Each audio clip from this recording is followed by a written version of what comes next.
The following program deals with controversial subjects. The theories expressed are not the only possible interpretation. The viewer is invited to make a judgment based on all available information. Tonight on Sightings, a satanic deliverance gets out of control. She began to punch, to kick, to bite. And leaves this woman maimed. Was it the exorcist or the demon himself? And 100 years ago, Lizzie Borden was acquitted of the brutal axe murders of her parents. Now a forensic expert and a psychic uncovered gruesome new evidence.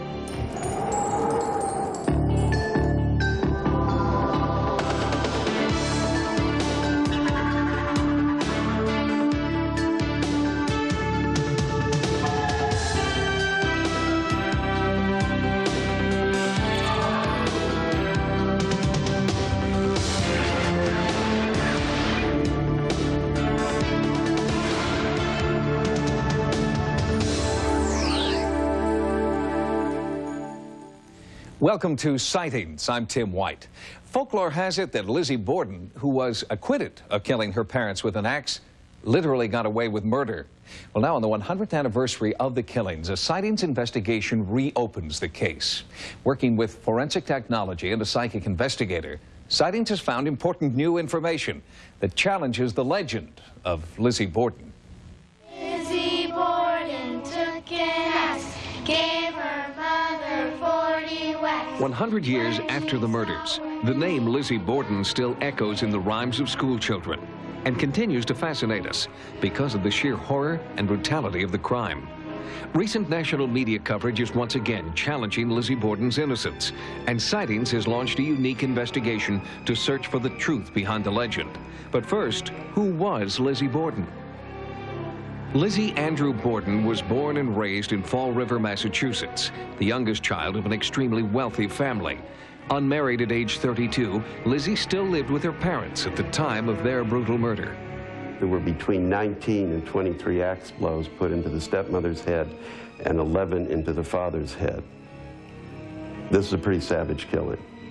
Although a great deal of evidence pointed to Lizzie Borden as the murderer, she was found not guilty of the crime.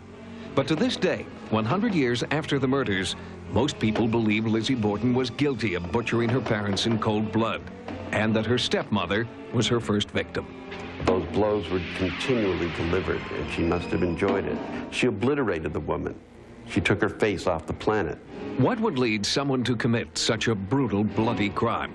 Leading historian Jules Reichebusch believes that there were dark secrets behind the closed doors of the Borden mansion. We can talk about all the motives that existed, the confinement in the house, the possibility of abuse as a child, possibility of incest. There are many, many theories. We know that she avoided the company of men, both young and old. She had difficulty with all forms of relationships since early childhood. This is certainly consistent with being an incest victim. And most strikingly, we know that the house had a morbid and brooding air of secrecy about it. There were multiple locks on the interior bedroom doors. The outside doors were triple locked. This is all very unusual for a Victorian home of that time, all of which suggested to me the possibility of some abuse. Lizzie was a virtual prisoner, locked inside the suffocating atmosphere of a Victorian household. Reichebusch believes that on the morning of the murders, Lizzie's stepmother made one fatal mistake. It was a hot day. Lizzie left the door open to her bedroom. The stepmother never came up the front stairs. Lizzie was caught at a moment of embarrassment that, combined with years of anger, hatred, resentment, confinement, torment, finally let her explode, and she exploded. Took the hatchet and took her out. At 9:30 a.m., Mrs. Borden was murdered. At 11 a.m., Mr. Borden returned home, where the same gruesome fate awaited him. Strangely, these brutal murders went undiscovered for several hours. No one claimed to have heard a sound. I think it's unlikely that anybody in the house could have stayed there and not heard the noise of that kind of a killing. The human head is made of bone. It's very heavy and very hard. And you start smashing a human head on a wooden floor, it's going to sound something like somebody dribbling a bowling ball. Lizzie was brought to trial. In 1892, police investigation techniques were crude.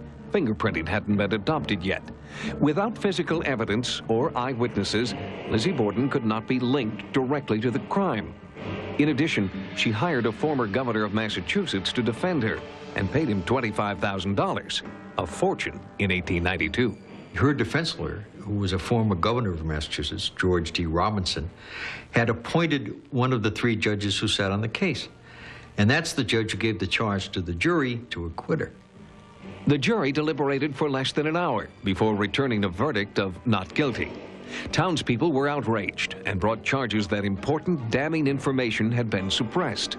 A pharmacist who refused to sell Lizzie a package of poison the day before the murders was never called to the witness stand. I think if she were prosecuted for it today, and the pharmacist's evidence came in, and the inferences about her time in the critical hour and a half between the 2 deaths were drawn properly from what we did know, that would have been sufficient, would be sufficient. I think she'd be convicted today. The grisly Borton murders put Fall River on the map, but people here were eager to suppress the town's dubious distinction. My mother-in-law was a character witness for Lizzie at the trial. Lizzie Borden was mentioned only once when I was in her presence. She looked me straight in the eye. Lizzie Borden was tried and she was acquitted. Now, you know perfectly well, we don't talk about that anymore. But the legend has refused to die, so we asked psychic Dale Shear and forensic scientist Dr. James Stars to bring their considerable talents to Fall River for this investigation. They're 2 experts with very different ideas about what happened here a century ago. Shear has worked with law enforcement agencies worldwide as a psychic detective. Stars, a professor of forensic science at George Washington University, is one of a growing number of graveyard detectives using a controversial new radar probe that can record images inside graves. Dr. Stars hopes his probe of the Borden graves will provide enough new information to convince authorities to exhume the bodies. The centerpiece of the prosecution's case was that the deaths were separated by an hour and a half or more. That would therefore remove the possibility of any stranger having been on the premises, killed one, and then lingered, waiting for the other one to come on the scene. But the method of determining the time of death that they used was complete scientific balderdash. Shear tries to pick up psychic images from personal objects. At the Fall River Historical Museum, we ask her to touch the victim's hair. The energy around this hair is incredible. I'm going to try to draw visual pictures of what I see in the past. There is a woman on a bed. She looks up. She sees someone, oh my God, over her. She sees somebody. It's a woman. She sees an axe coming at her. This man was not sleeping. He was knocked unconscious with the axe. Oh my God, she comes in. She comes in and she's going to kill him. She hates him. It's often been said that Andrew Borden was killed while sleeping. Well, suppose we look at his body and we find that he's got defense wounds in his arms, indicating that he threw his arms up to protect himself. Then he wasn't sleeping, was he? There's no death on this hatchet. There is death, but it's more like chicken, birds. It's not people. I've looked at the hatchet that the prosecution introduced at the trial as being the murder weapon, and that murder weapon, in my view, would not have been sufficient to inflict the wounds in the skulls of her parents that were testified to at the trial. If this hatchet is not the weapon used to butcher Lizzie's parents, then what did shatter their skulls? Shear believes that the real murder weapon is still hidden in the Borden home, but the present owner of the home refuses to allow anyone inside. There's something hidden still in this attic. There is some murder weapon. There is something else used other than what has ever been found. We did talk to Ed Thiebaud, lifelong resident and local historian, who had been allowed to search inside the attic on a rare visit to the Borden home 10 years ago. Had I been alone, I never would have stayed more than 2 seconds. But someone was with me. I think I did stay about a minute and a half, but I just didn't want to be there alone. There was something eerie about it, something that gave me a funny feeling. With this sightings investigation, both Dale Shear and James Stars raised profound new questions about the Borden murders. They are both convinced that the real murder weapon has not been found yet and may still be hidden in the home at 92 2nd Street. Until it's found, the legend of Lizzie Borden remains just that, a legend. I think the evidence really points to Lizzie. I'm satisfied that she did it. As a scientific matter, I've long been a believer that she was not guilty, and the jury was correct in acquitting her. But I'd like to see some hard scientific evidence to back that up, and I think we can get it right here. I'm convinced Lizzie Borden did it. It was Lizzie Borden who killed her mother and father. Whether she did or she didn't, the murder of Lizzie Borden's parents set her free. Soon after the acquittal, Lizzie inherited her father's considerable fortune. She bought this mansion in Fall River and lived here for the next 35 years until her death in 1927. She was laid to rest alongside Andrew and Abby Borden, the parents whose murder remains unsolved to this day.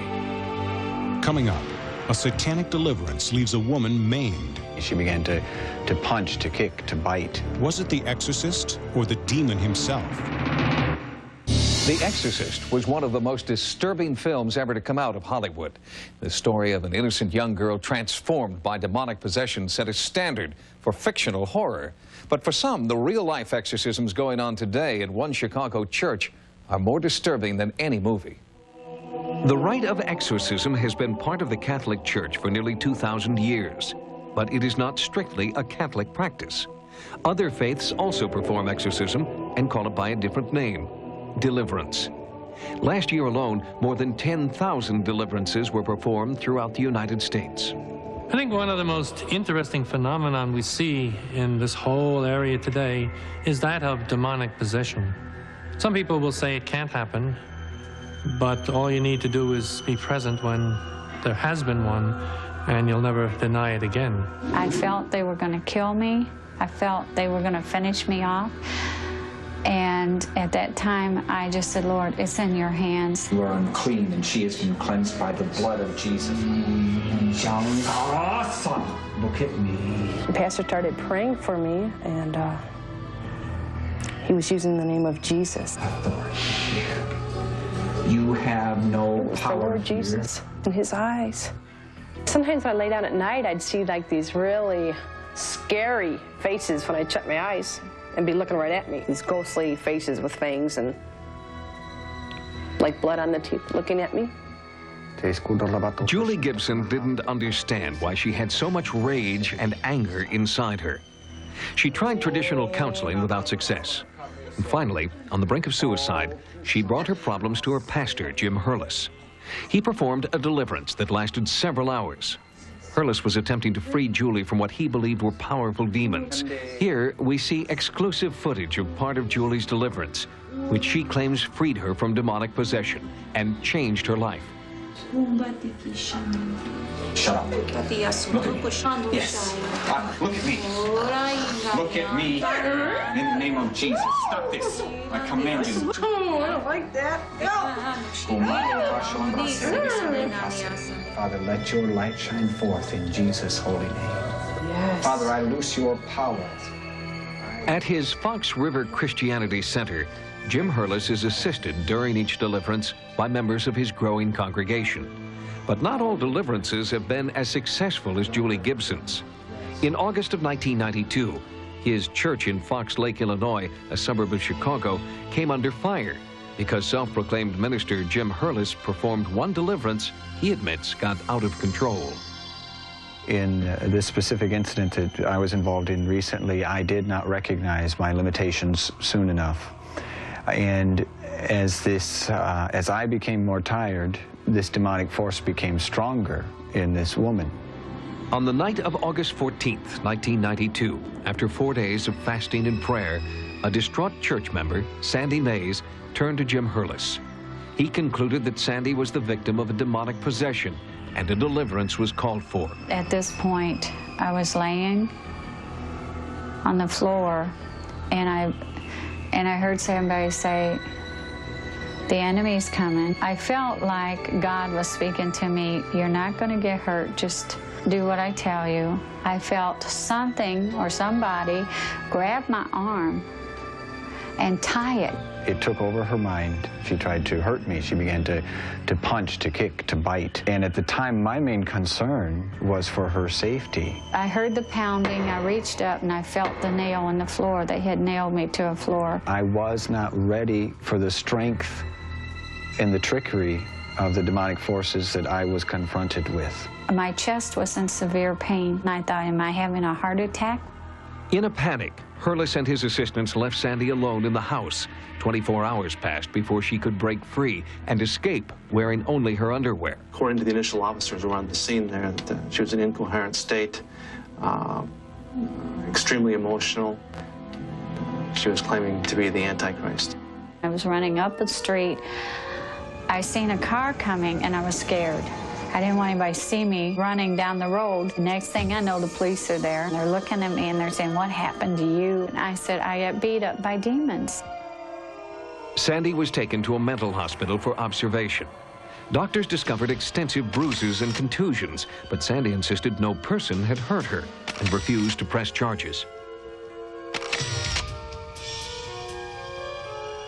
At the time, Mike, I felt we were beating up on the devil's head, and he got mad, and he sent in reinforcements, and he decided to beat up on me. At one point, towards the end of this deliverance, I basically gave up. I had by that time gotten some advice from another minister who explained to me that I could just quit, and so I did, and we put it into God's hands. Something horrible had happened to Sandy that night, but who or what had caused her injuries remains a mystery. A lot of times the people who are involved in these deliverances come from a childhood where they've been abused, or are in a family situation now where they're being abused or are afraid of being the abuser. And it's kind of ironic and sad that they often become the one who is abused in these deliverances themselves. Although Sandy appears to have been the victim of real physical abuse, some church officials believe that bodily injury can sometimes be caused by the devil. Can a devil inhabit a person? The answer is yes. They can take over the operation of the body of a person for a time period, and while that's going on, the person really doesn't know anything that's happening. But could Satan actually be responsible for Sandy's battered body? Or also what they call psychic phenomenon, and this would be caused by the demons, where actually as a person is there, they will begin to see spots or bruises come on with absolutely nothing seeming to happen. And I have a sneaking suspicion that we've got some people performing deliverance ministries, or perhaps calling them exorcisms such, that are concerned not so much for the well-being of the individual who's come to them, but for their own personal gain. And there's no reason to suspect that the devil wouldn't be able to infect with evil purposes even somebody who thinks they're trying to do good. I don't think that the point can be made strongly enough as to how dangerous these situations are. People who go to be delivered are trains running out of control and are putting themselves in the hands of people who are themselves, for the most part, out of control. But the actual deliverance itself could, in fact, put them over the edge.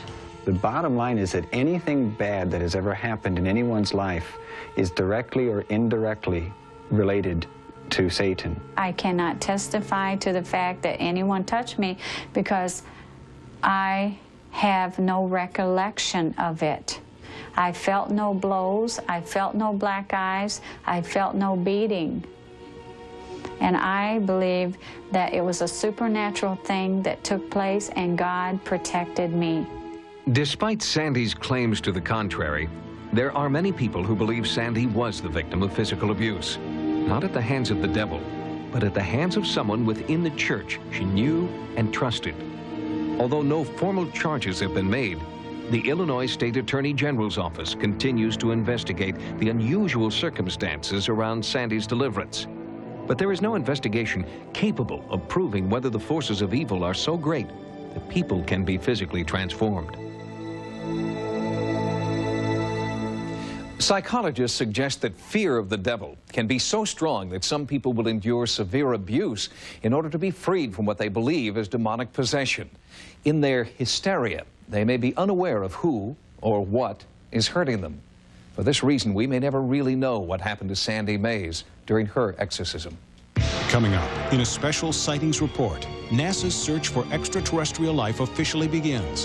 What are they really looking for, and what do they expect to find? NASA has just been granted $100 million for a new special project. Over the next 10 years, $10 million a year will be spent to support SETI, S-E-T-I, a NASA organization whose sole aim is to search for extraterrestrial intelligence. Since its inception in 1978, NASA's SETI program has come under considerable fire from people who believe the government is wasting money searching for a real-life ET.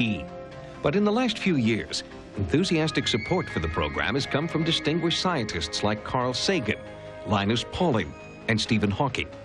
They join an increasing number of scientists who believe there is intelligent life beyond Earth. For at least 2,000 years, people have been speculating about life in space. That's an old idea. But it's really only in the last half of this century that we finally got the technology to really look for life in space. The centerpiece of the SETI program is the Arecibo radio telescope in Puerto Rico. It is the most powerful radio telescope in the world, with the effective power of 20 trillion watts. Beginning on October 12, 1992, astronomers in Arecibo will use the telescope to listen for signs of extraterrestrial intelligence. Nobody knows when success is going to occur. You just got to be in there for the long haul. It's a bit like building a cathedral. You may not see it completed in your own lifetime, but it's a worthy project. Sightings will travel to Puerto Rico and record the historic moment when the Arecibo telescope is turned on and SETI's search begins. If you've recorded what you believe to be a UFO, or if you've had an encounter with the paranormal, our Sightings investigative team wants to know. To report your sighting, call 1-900-740-SIGHT. That's 1-900-740-SITE. Each call 75 cents a minute. Average call lasts 2 minutes, and you must be 18 years or older. Again, to report your paranormal experiences, call the Sightings hotline at 1-900-740-7483. On the next Sightings, in 1965, an unidentified flying object crashed in this Pennsylvania town. Many still claim it was an alien spacecraft. There is documentation that prove once and for all UFOs are real. On the next Sightings. Join us next time for new investigations into the unexplained. For Sightings, I'm Tim White. Good night. Coming up next, Fox's Friday Night Search Party continues with an all-new episode of Likely Suspects. And tomorrow, check out the new comedy that critics are calling wildly funny. In the tradition of In Living Color comes The Edge, tomorrow night.